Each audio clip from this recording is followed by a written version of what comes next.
I want to continue on with parallel transmission and really push this idea of the fundamental law of gearing. We derived before the relationship between omega of gear A and omega of gear B. And that relationship is related to the pitch radii of each of the gears. And this expression on the left of the screen is commonly referred to as the velocity ratio.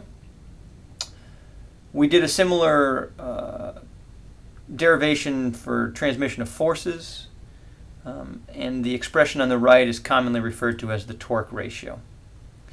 The reason why there's a plus or minus on these relationships is to address whether internal or external gears are used, and also to address the number of gears. So these two expressions are key. I don't expect that you would memorize these, but I would expect that you understand these expressions and could derive these expressions. So I've changed the expressions up a little bit. I've denoted here m sub v and m sub t. Again, this is commonly known as the velocity ratio and the torque ratio. And what you'll see there is m sub v is equal to 1 over m sub t, or the reciprocal of the two. So this is important to note.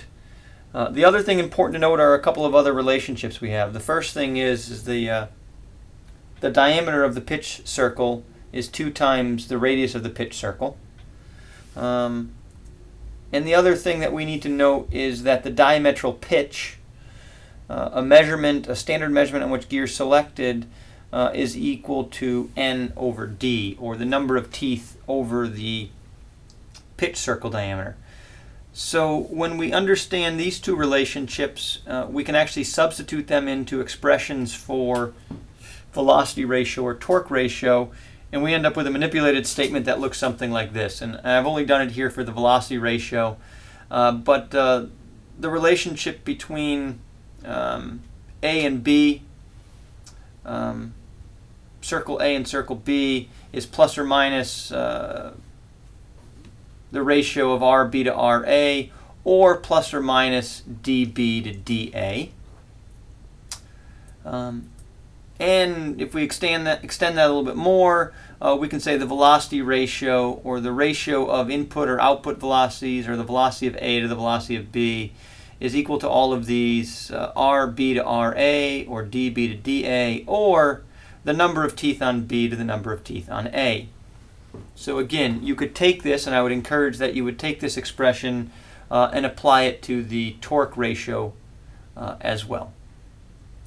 So this, you need to understand, really is the fundamental law of gearing. The book denotes the velocity ratio as VR. In this case, we are using, or I am using, MV to denote this same expression.